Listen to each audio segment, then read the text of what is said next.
Yeah. It was just an absolute breakdown of society at the edges. Anybody who was vulnerable, if you were living paycheck to paycheck, Yeah. you were screwed. If you were homeless and you needed, like, so homeless people in California, they get, maybe it's gone up, but last time it was like $221 a month. And Mm-hmm. those of them who have part-time jobs, so you have a part-time minimum wage job, maybe you work as a cashier or a stalker or something, or a dishwasher, right?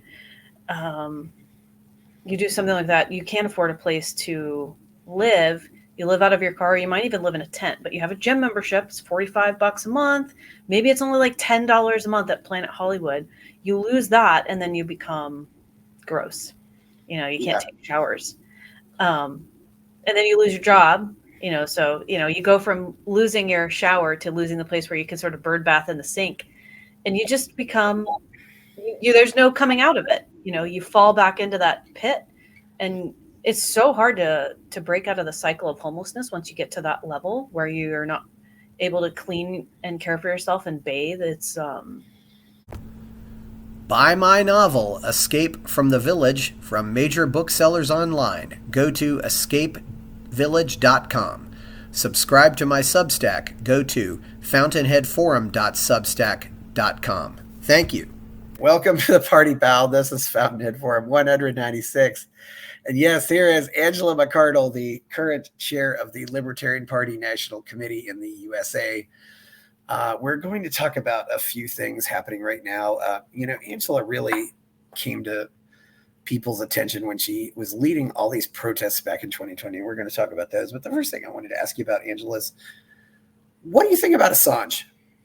Julian Assange is now free, and hopefully he's with his kids doing dad stuff.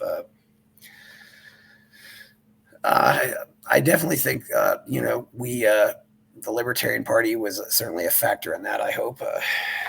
Obviously, we weren't the only ones calling for his release, but, it's... Yeah, absolutely. I mean, I think that Julian Assange is, a hero. He's not a United States citizen. If he was, I would use the generic sort of crude term of patriot, someone who cares about the ideals that the country was founded on, and the people who are here, and liberty, not the regime that it's turned into. We advocated, the Libertarian Party, obviously, for his release. A lot of people did. Yeah. But we had a big rally, and we made that one of the demands at our rally. More so than that, what I think was really instrumental in getting him free was, it's about 7 months ago, I sat down and had a really nice one-on-one meeting with Donald Trump, and he wanted to speak at our convention. And I was advised to negotiate with him, that he's the deal maker and he loves to make deals. And so I said, well, I just have two requests. You want to get in front of libertarians, you want to win libertarian votes. I can't promise you anything, I can't put you on the ballot, I can't endorse you because I'm literally the chair of another political party, but I can help you with your messaging and move you in the right direction to gain the populist liberty vote. And the two things you should do are free Ross Ulbricht and free Julian Assange. Yeah. He agreed to freeing Ross almost right away. We had a really good conversation about that. And Assange, we kind of went back and forth with his team on it a little bit. I brought it up a few more times since then with some of the people on his team who I have a good relationship with. And Tim Pool asked him about it right before the convention. So I set up an interview with him and Tim Pool because I thought Tim was going to be a really good interview for him. Tim is a fan of his, more so than anybody at our convention was, but also was going to press him on issues that we really cared about. And just a couple days later, I saw Biden-Harris HQ retweeting a whole bunch of clips from our convention, the official Biden PR account. And, not long after that, they decided to free him. And I don't think it's any coincidence. They've been trying to one-up him. Biden pushed to get cannabis out of it, get rid of the Schedule I classification.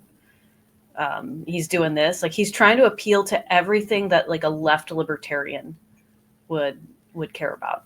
Yeah, I suppose. I wonder how much talk there is. Do you know if anybody in Australia was trying to make any appeals? I've always wondered. For sure. Why weren't they screaming more?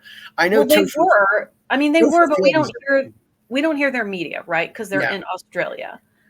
But I believe their prime minister was also working. Like everybody was working, and I think it just all finally like the stars aligned. Like they'd been getting a lot of pressure. The Action for Assange groups, Free Assange groups, Stella Assange, everybody had been pushing, and finally, I think the DOJ saw an opportunity to use it as a political device, and they did, and I'm extremely grateful for it. Yeah, it's interesting too. They're talking about Ross Ulbricht, although I do like to remind people Ross Ulbricht is not the only person. Although he's by far the longest, he's not the only person who's in jail for cryptocurrency crimes. We've got a lot of people, Ian Freeman, Roman Sterlingov, Roger Ver right now, although I think they're going after him because of crypto. The Samurai Wallet case, there's a bunch of stuff going on right now. I mean, and we have a really good opportunity. I personally do also. So it's like no pressure to lobby for all of them to get released. And I will. Well, that would certainly be a step in the right direction. I mean, I had Sterling Lujan on, and I just said, if you have a cryptocurrency project, should you just take it out of the U.S.? Maybe, but well, it's interesting, right? Because Donald Trump and Robert F. Kennedy Jr. are both pushing really hard to do outreach to the Bitcoin community and the greater cryptocurrency community. I think there's some really good opportunities there to get these people free and to talk about freeing them and make those promises in advance, to endear yourselves to those communities. So I'm optimistic. People are like, oh, you're so naive. You shouldn't be optimistic. And I'm like, you know what? I've gotten quite a bit of good stuff done so far. I'm fueled by optimism. Well, you have to be optimistic, I think, or you wouldn't be doing this. But it's hard to stay optimistic. My biggest fear is that I don't think no matter what happens in November, Angela, I think we're going to get more involved with Israel. Oh, we are not going to make the advances in foreign policy that I wish, that I want us to. The best thing that I think I can hope for out of this whole situation is that we're going to get some sort of ceasefire and peace deal where less people are killed, but there's going to be blowback years down the road. There's going to be bad, kind of, in my opinion, probably bad deals made. They're going to ratchet stuff up with Iran. But at least in the short term, less people will be murdered. All I care about, and not to sound like, war is my number one issue. But I recognize that I'm not going to get everything I want now. I just got to get a foothold in. Just need a foothold into that administration. That's how the neocons did it many, many years ago and blew all this up with AIPAC. They just got a foothold in, and then it wasn't too long before they had the whole machine, running under their watchful eye. So if I could just get a little bit of space and then take like a little bit of time, I think it's actually possible we can turn foreign policy around. But it's a long-term investment. That's definitely a maybe so if we build the right alliances. Oh yes, we have to build alliances. People don't like it. They're like, no, don't touch me. Trump has been so BPD on so many issues. The one thing he's always consistent about is Israel. He loves Israel. I mean, he doesn't love Netanyahu. He does not love Netanyahu. He has some really good comments in, it was 2015. It's been a while. Yeah. Where he went over there and he was like, oh, I thought it was the Palestinians who didn't want to make a deal. It sounded a lot like it was Netanyahu who didn't want to do any negotiating. And I mean, that man is, Donald Trump he is the negotiator. So no one says that about Netanyahu, who's has anything to do with conservatism politically. So I thought that was good. Yep. Angela, if there's anybody in the world who was doing more to fight this coronavirus nonsense, I'm not aware of them. And at the beginning of 2020, I don't think that many people knew who you were, but then you were leading all these protests, and now and 2 years later, you're elected chair of the LNC. What can you tell us about your experience back in 2020? I mean, when did you first start to notice, oh, this might go crazy? Oh, as soon as they started talking about locking down, I was like, oh, well, that's it. I didn't think this was, what's a good way to phrase it? I did think that it would happen in my lifetime, but I thought we're like 40 years out. It was not going to happen when it did. I would say that I just called immediate BS. I wasn't like, oh my gosh, we're all going to die. It's just like, nope, here it comes. Just mass psychological operation. Probably some people will get sick. People will be hurt. But overall, it's a giant like fraud pulled on the population. Well, yeah. And, it was interesting too. Some of the first people who were talking about it, I think one of the first person I noticed was actually Stefan Molyneux. And seemed like people wanted to bring it up to initially try to say, oh, China's bad. This is why we need to cut China off. And it was I think the last week of January where they said, oh, we're going to shut down, travel to China, which was the first step of many. But yeah. And some people on the right were complaining about that. I remember Ezra Levant of Rebel News in Canada was complaining, oh, we haven't shut, Trudeau hasn't shut down flights to China. Well, okay. It's, I don't know if you're aware of that Mencken quote where he said the whole aim of practical politics is to keep the populace alarmed. Yeah. Yeah. Menacing it with what got, so you were obviously against that. What was happening, in California among, talking to other libertarians in California and in Los Angeles County, which is where you were? What was going on there? What was the sentiment? Well, I mean, California is packed full of lemmings. If Gavin Newsom tells people to run off a cliff, they will do it. So that's the big concern there. I think everything started really popping off during the California Libertarian Party convention in February. A handful of people there were really sick and showed up anyway, which was annoying. But we weren't really putting two and two together. We weren't really freaking out about it. We were just like, ugh, go home. Like, why are you here potentially getting other people sick? I didn't get sick. 2 weeks later, the grocery store shelves in Whole Foods were completely empty. I walked through, like, filming it on my phone, thinking, like, what is happening? This is like a post-apocalyptic nightmare. And I was hoping that, nothing had been locked down at that point, but that everybody would just like, okay, it would blow over, in a little bit of time. That people would be embarrassed at their weird hysterical behavior. And then as soon as the government started talking about issuing an advisory, I was like, oh, nope, like, here it goes. People were treating it, like all the people. I like old Star Wars, like the first original 3. I like Lord of the Rings. I like Dungeons and Dragons, but there's a certain demographic in the United States that lives and breathes fantasy. And it's because they're disconnected and unhappy with their regular mundane lives. So they're very plugged in to things that are not real. And it just seemed like that same demographic. It's like a lot of millennials, right? Late Gen Xers, ones that are closer to millennial age, older Gen Z people. They were just so ready to cosplay Deadly World Pandemic. It blew my mind. Like, oh, I'm going to be one of the first people in a mask. Oh, I'm going to buy all the toilet paper. I'm going to the grocery store. I'm hoarding. This is it. We're ready for the big one. But it was like a cosplay, I'm like, you're ordering Grubhub. You clearly don't think like the world is about to explode because you're ordering Grubhub. Like, what is wrong with you? People just went totally insane. And they want to have it both ways.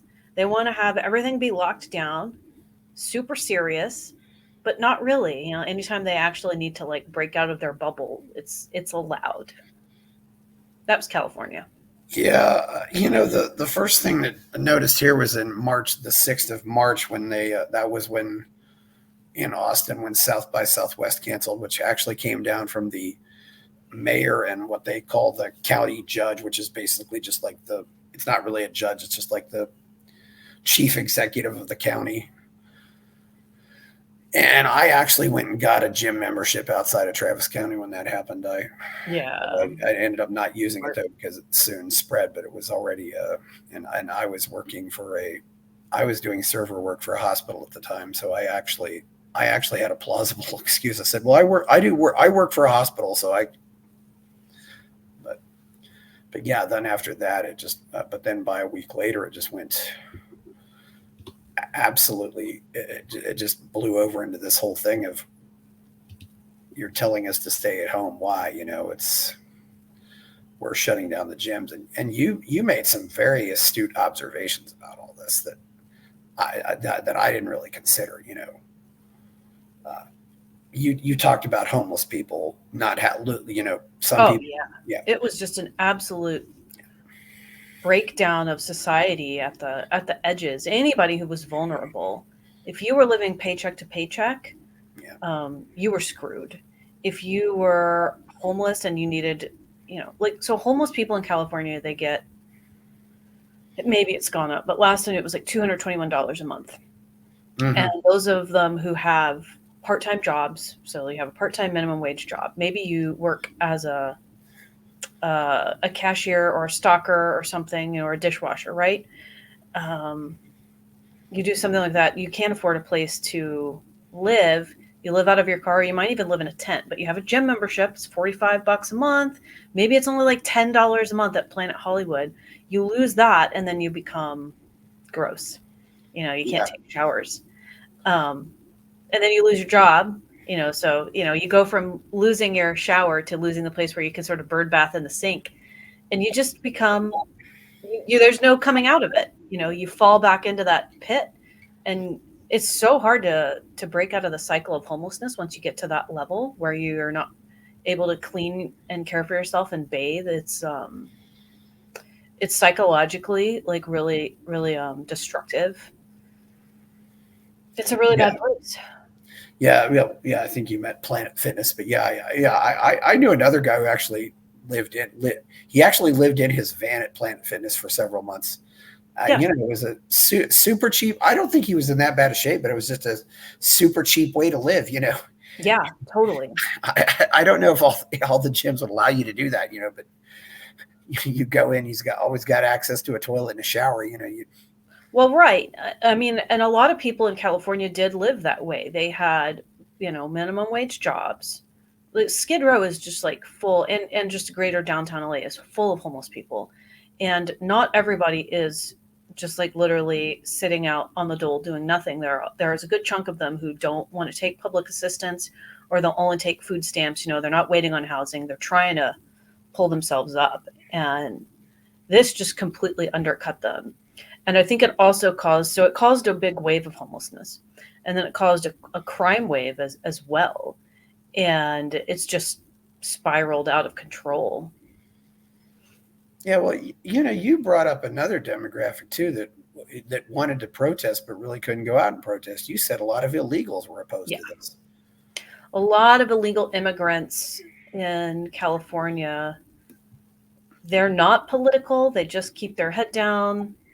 They're there to work and to send money back to Mexico.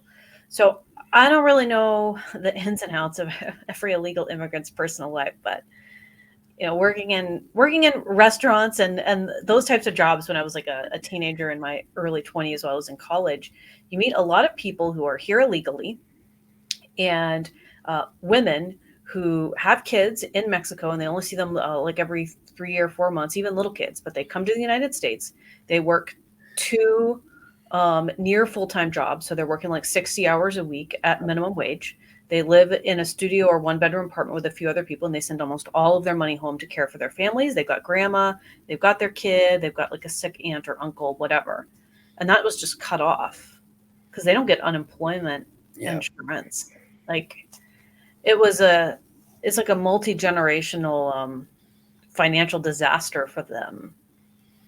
But they didn't go out. They couldn't go out and protest because they didn't want to get. They don't want to. They don't want to get in trouble. We did actually encourage. I spoke with some people who were actually, there were a couple of, I don't know if they were food truck owners. They were food truck operators. And, they were like, well, we support what you're doing. Some of our guys, maybe they'll come out. We're very worried about getting arrested or in trouble, depending on what kind of protest it is. Like, we can't afford to get, busted. But they were like, we need someone to advocate for us because, like, I got to send money to grandpa. I got to send money to my kids. There's nothing in Mexico. That we heard that all the time. There's nothing for them. There's nothing for them there. And now there's nothing for anyone here either. Yeah. And if you've got, and if you're waiting tables in LA and you send that money back to Mexico, depending on where you are in Mexico, but that money could go a long way in Mexico. Yep. Absolutely. Very interesting. Yeah. And on the flip side, there were all these, I've heard some of my more libertarian friends in Mexico talk about a lot of the gringos were going down there and complaining, oh, you need to shut down Mexico. And typical. Yeah. That's just, which is just awful.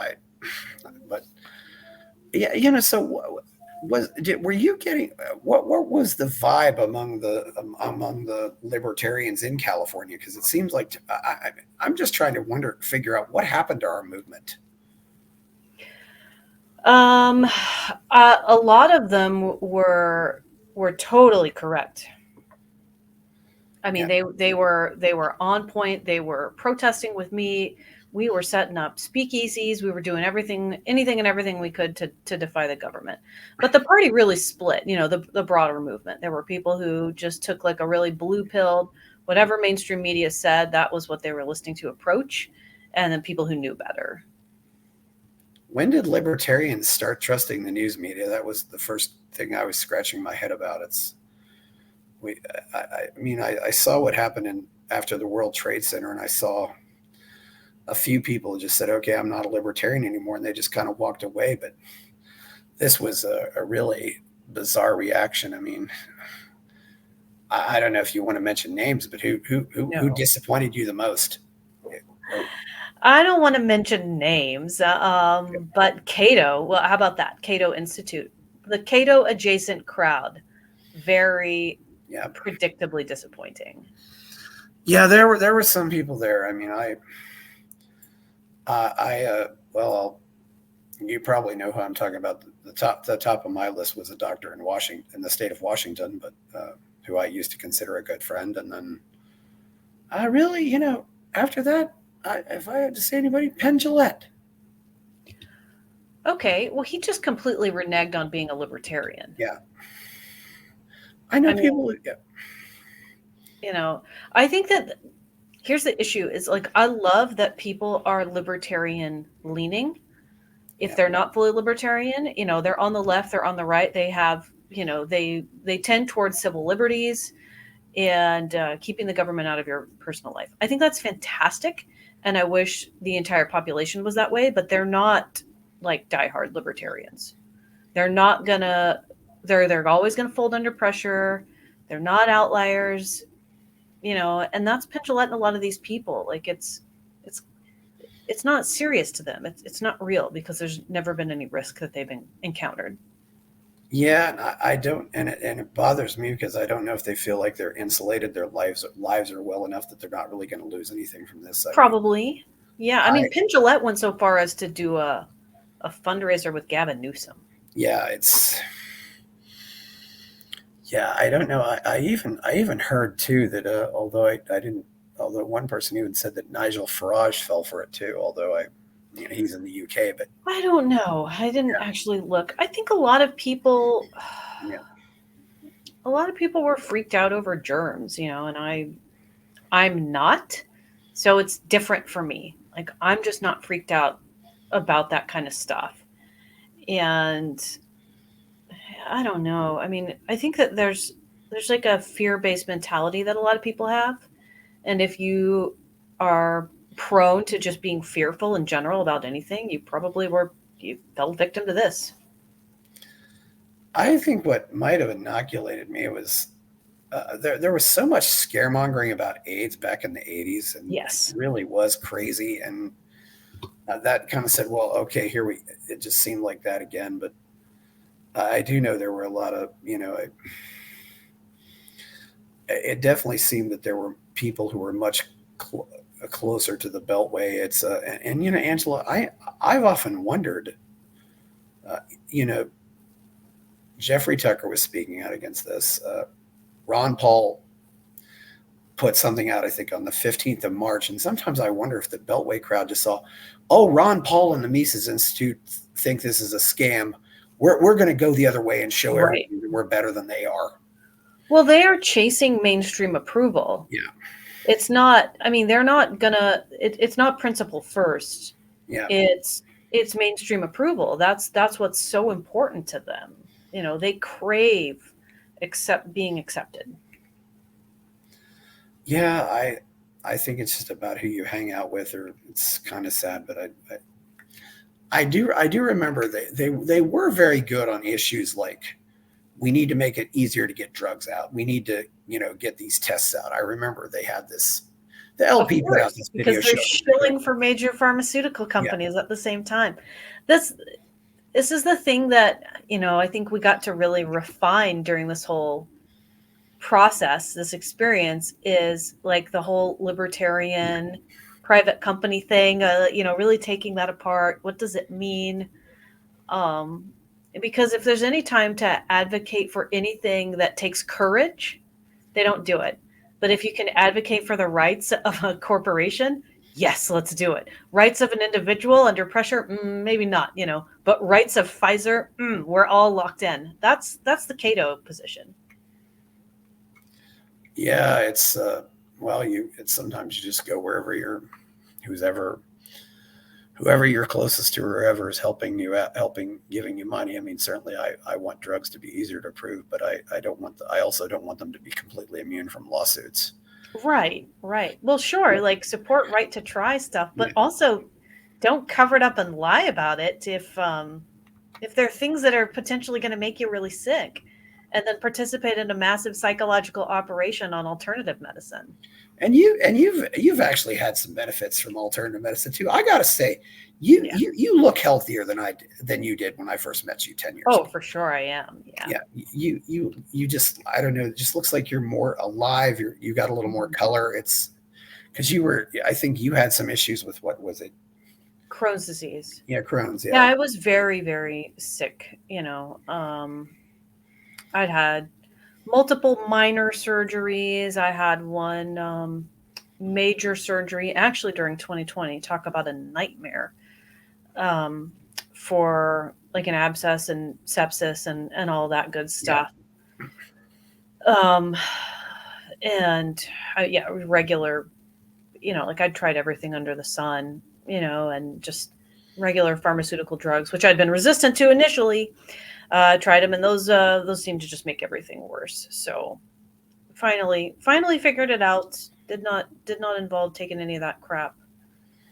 And I went from, specialists trying to schedule me to have my colon taken out, telling me, don't worry, you'll still live a mostly normal life, to like being fine, having a baby. And with something like that, I mean, you're certainly don't.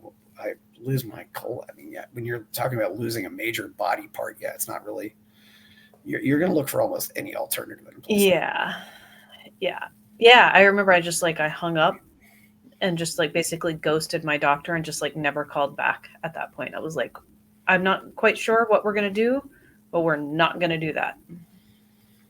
I'm glad you're certainly glad things are going better for you, and you probably never would have imagined that you could have had a baby back then. But I mean, I wanted to, but it was so, far from happening and anytime soon. It was very, very back burner for me, but that made it a little bit more real. I was like, am I going to be pregnant without a colon? How do I give birth? How do I, do I, what, it was a reality. It was a reality check. It was a reality check. Did a lot of people in did you know other people who left the party because they thought who Yeah. thought that LP should be more vocal? Oh, we've got to fight this big bad pandemic and stuff. I certainly. Oh yeah. Yeah. A lot of people. Yeah. It was very embarrassing. A lot of them came back, but even still, like I get notes from, we have staff and contractors who do fundraising calls, and I hear from them, they're like, oh, so-and-so said he quit the party in 2020. I explained XYZ, maybe you should give him a call. A lot of people who are still just like, they're not like super involved in the party, but they saw one or two things in 2020 and they were just like, we're done. I'm not coming back. I wonder if there were other things that maybe they just didn't talk about, and this was a final straw. I don't know. Probably. It would take a lot for me to leave them. It would. Libertarianism went, as far as the party goes, from this like courageous outlier to this centristy, blue-pilled mainstream organization. It took quite a few years, but it did that, and it sort of went, I think, too far right wing with the Bob Bar and all that stuff, and maybe that was a little bit of a overcorrection from the September 11th attacks. Yeah, I don't know, but we landed in a place that was barely different than like the Forward Party. The World Trade Center attacks, unfortunately, really gave a lot of ammunition to the people who want to shut down the border, which I'm really bothered by, because I want an open border because I want to be able to leave. It's a valid concern. I mean, I think the border situation is really complex right now, and it would behoove us to probably start giving more nuanced answers. I share the same concerns. I don't want to be locked in. So when we talk about like a closed and a secure border, I'm like, okay, well, let's have the conversation, but what does that mean? I think that lots of people coming in over the border illegally and getting put on entitlement programs is a problem. I don't have it's really hard for me to take this aggressive, close the border, kick them all out stance after living in LA, where I'm like, well, half my neighbors are quote unquote illegal. And they're like Catholic families who work. They send most of them, not all, most of them send their kids to public school. So you could say they're taking tax dollars that way. Yeah. But any other way, they were not on welfare. They're working a whole lot. They keep to themselves. They also, disobeyed most of the mandate stuff. It was nice living in a Latin neighborhood in LA. So, it's hard for me to be sympathetic to conservatives who are really aggro about the border. And if your little boy was playing with their kids, you'd probably say, okay. Oh, I went to their parties all the time, yeah. Especially in 2020 when everything was locked down. We all had parties on my street. I lived in Highland Park, which is a super Latin area, and we'd all be running cover for each other if the cops were out trying to crack down on stuff. It's like when you see them around the corner, you walk down the street and you're like, heads up, like turn the music down or turn the lights off on your bounce house because the cops are making their rounds right now. I spent time with them. I mean, those were my allies. It was the, upper middle class white Karens who were making everybody's lives miserable. Yeah, it's the people who live at home have nothing. I mean, I went out and protested in the middle of April and just think, what kind of libertarian am I if I'm not at least going to take a chance on getting arrested for this? Go out there and stand on the Capitol lawn, even though I was working for a hospital at the time. I mean, and incidentally, our workload, because we were doing information technology work, our workload fell off a cliff. I mean, and I often wondered too if that was a whole kind of a ploy to consolidate the hospital industry. Possibly. Yeah, but because and we also lost things like cancer screenings, colonoscopies, people going in for things like that. And don't get me started on people losing their AA meetings and stuff like that. One of my friends in LA died of a heart attack because he was so terrified and afraid to go into the hospital Yeah. of getting COVID. He had a heart attack that was like, I don't know what the right term for it was. It wasn't so massive and severe that it killed him all at once. It lasted all day. And you could see the text message exchange between him and his mother and some friends. And he finally died at home. It was just like so awful. Awful. Well, I know Scott Horton has talked about that friend or writer who actually, had cancer go to stage 4 and didn't get it checked out. And then, Yep. You have this situation, where people who normally might have went to the doctor when their temperature is 100, suddenly they wait until their temperature is 103. And not to mention, I don't know if the treatments brought things up too. And the one thing that nobody ever talked about was Americans are just really unhealthy to begin with. Very, very true. Americans are super unhealthy.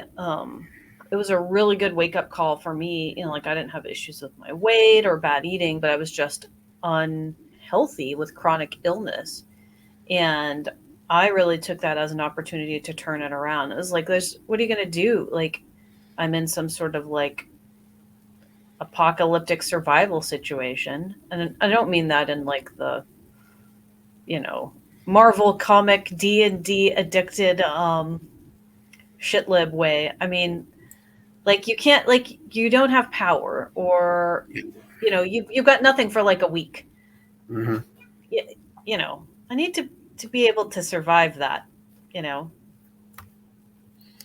Yeah, you often said that I think some people in our movement, are what you call low self-esteem libertarians. They're kind of embarrassed to say I'm a libertarian. And I don't want to see those people leave, but what can we do to help them be high self-esteem libertarians? Because that's a lot easier than bringing in new people. We need to just be winning, not just public office, but in the public eye. And I think we are right now. I think we really are. We've got to give people things to be proud of, accomplishments. Yeah. Control the public narrative, get some wins. Libertarians were right, because you want to identify with that. Yeah, I hope we can identify with that. And I think it did ultimately boost the party's greatest performance in a gubernatorial race. That's Donald Rainwater in Indiana. Yeah. 11% in a 3-way race. Good. He did excellent. Yeah, I mean, it looks like Indiana overall has a really great affiliate too. I mean, it seems like they're a very strong affiliate. They have a good state program. Evan McMahon, the state chair there, runs a tight ship. Yeah. Well, I've heard also that actually per capita they bring in the most money of any state. So probably. Yeah. Probably. That's we've got a lot of, I hope we can get things, Angela too. I think another thing, we've got 5 people. Well, Randall Terry's in his 60s, but we've got 5 other people running for president who are 70 plus. And then there's a 38-year-old. Yeah. And this could be a good push for us. I mean, and Chase could probably pass for 28. He still looks like a kid in a lot of ways, but he definitely comes off as being very professional and very polished. That's good. Yeah, he's campaigning. He needs support for sure. It's a tough year with Kennedy running. Yeah, that was definitely something I don't think any of us were expecting. Correct. Yeah, he really. I'm curious though too what's going to happen with the DNC. I don't know if they really. I'm excited. I hope that Biden stays. I want Biden to stay, but we don't know. The Republican National Convention is happening right now. The DNC is next month, so very excited to see what they choose.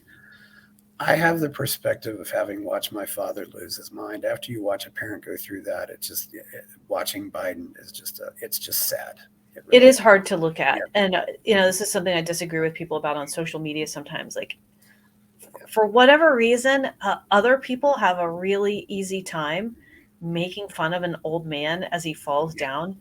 And for me, it just like, it hurts and feels gross. And they're like, oh, Angela, but he's an evil person. I'm like, I know, but there's something about like civilized society where you don't make fun of senior citizens when they're when they're physically struggling. Yeah. And you don't, especially when just why would you put that on? I mean, and that's also, I think it really shows the erosion of civilized society. The fact that people are willing to do it. They're like, you know what? We don't care. Put him up there. It seems really sick and perverse. I felt the same way about Pat Robertson as he got older and he was still on TV. And you could probably say the same thing about Strom Thurmond. If you go back further, there was a lot of people who just weren't quite there, and it made you wonder who was running things. It's because you just realize he's somebody's mom. He's possibly somebody's mom or dad. Oh, totally. Yeah, I think he's His kids must hate him. Yeah, he's got a very dysfunctional family. Yeah. And these people somehow get to the top. What's the deal? Money, power. We don't have quality people in positions of authority. No. Genghis Khan, Julius Caesar, none of these people have as much power as the president of the United States. Yeah. And it's okay, yeah. Well, do you have anything else to say before we go, Angela? It's been good having you on here finally. So, yes, we're doing a lot of awesome stuff at the National Libertarian Party. Check us out at lp.org. We do have a presidential campaign going on right now. Chase Oliver and Mike Tremont. Give them some support too, especially if you're in a swing state or a blue state. Make sure to reach out to your progressive and left-leaning friends. Chase does a really good job of appealing to them. That's all. And we've got some ballot access drives too. And so Alabama, Kentucky, those are the pricey ones right now. Yeah. Are we going to get Illinois or New York at all? I don't know. It's a legal issue right now. We're working on it. It's well, okay. Please check out my novel Escape from this Village. Please like the video. Subscribe to the channel and check out my Substack, which has been infrequent. And of course, thank you, Angela McArdle. I'm Chris Baker, and we're out.